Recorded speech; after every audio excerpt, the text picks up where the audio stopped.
મહારાજની સમક્ષ હાજર કરો. જી હુજુર. ચિત્રગુપ્તજી, મને સમજાતું નથી કે આ લોકો દારૂ શા માટે પીતા હશે? મોજ અને મસ્તી માટે મહારાજ. પૃથ્વીલોકના અનેક લોકો આ નશાકારક પીણાનું સેવન કરીને પોતાના કુટુંબનો વિનાશ નોતરે છે. આ દાનાએ પણ દારૂનું સેવન કરીને પોતાની બરબાદી નોતરી છે. સલામ સલામ રાણા સાહેબ સલામ. જોડો મને જોડો. છોડી દો એને. ચિત્રગુપ્તજી, હવે તમે આ દારૂડિયાના ખાતામાં જોઈ એના પાપ પુણ્યના લેખા જોખા જણાવો. જણાવો જણાવો. જેવી આજ્ઞા મહારાજ. મહારાજ, આ પાપીએ પોતાની યુવાની દારૂ અને વ્યભિચાર પાછળ વેડફી નાખી છે. દેશી અને વિદેશી દારૂનો તે હરેર બંધાણી હતો. અરે દરરોજ દારૂ પીધા વગર એને ચેન ન પડતું ને દારૂના રૂપિયા માટે એ પોતાની પત્ની અને બાળકોને પણ મારતો. ને દારૂ ખરીદવા માટે એને પોતાનું મકાન ને ઘર વખરી વેચીને પોતાના પરિવારને રસ્તે રજળતો કરી દીધો છે. ને પોતે એ જ ભયંકર દારૂને પરિણામે અહીંયા યમપુરીમાં પહોંચી ગયો છે. મારી મેળા નથી એવો મહારાજ. આ લોકો મને ટાંગા પકડીને પડાઈને ઘસડીને એવા છે. આ લોકો મહારાજ, આ લોકો હું તો મોજથી જલ્દી દારૂ પીતો નથી. આ લોકો મને ટાંગા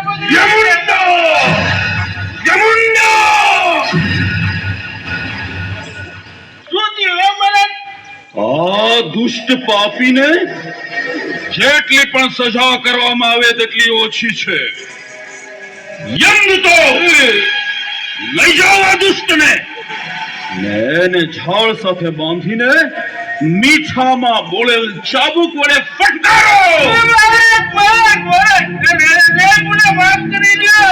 ભૂલ થઈ ગઈ. હવે બીજી વાર આવી ભૂલ નહીં કરું. મહારાજ મીઠા વડા ચાબુક દીધું મને જાય. દારૂ પીધો. અરે સુધરવાનો મોકો.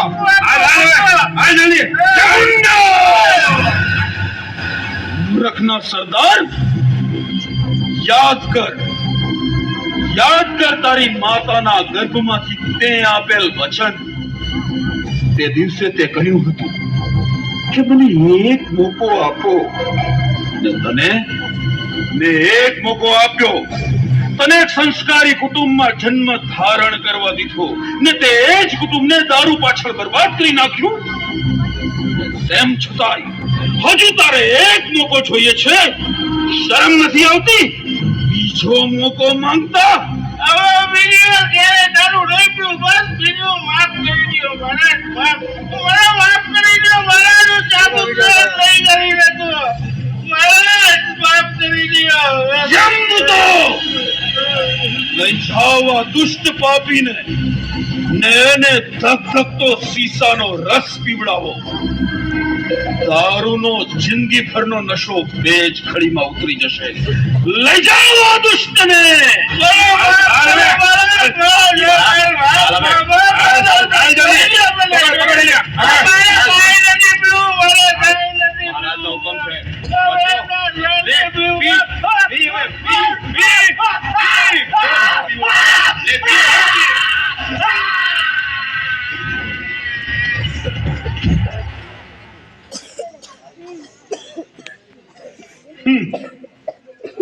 માણસ જેવા કર્મ કરે તેવા જ ફળ તેને મળે.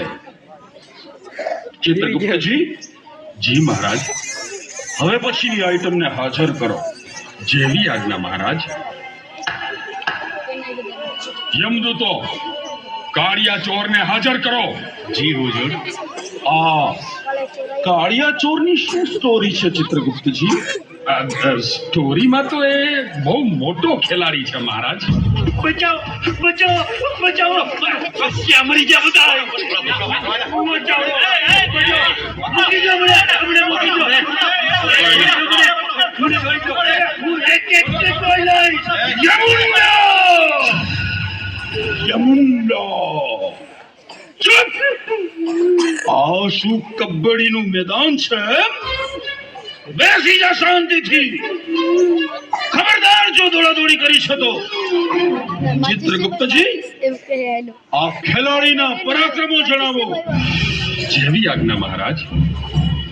આ પૃથ્વીલોકનો રીઢો ચોર છે. એને નાની ઉંમરથી ચોરી કરવાની ટેવ પડી ગઈ હતી. પહેલા ઘરમાં અને નિશાળમાં નાની મોટી ચોરીઓ કરતો, ને પછી યુવાન થતા એ મોટી મોટી ચોરીઓ કરવા માંડ્યો.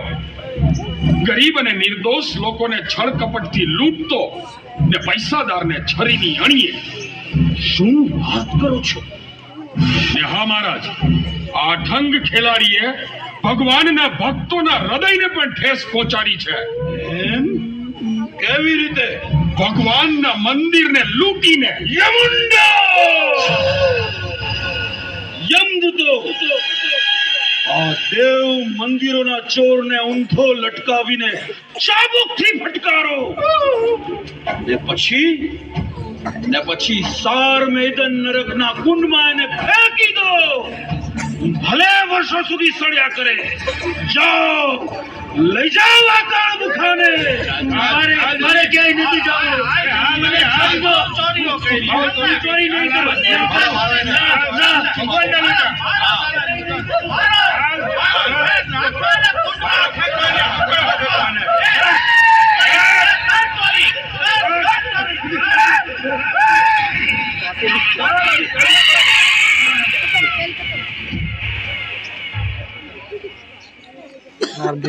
માથે ચડાવ જઈ રહ્યું ચિત્રગુપ્તજી, જી મહારાજ. આ પૃથ્વીના વાસીઓ પાપ કરતી વખતે કંઈ જ વિચારતા નથી.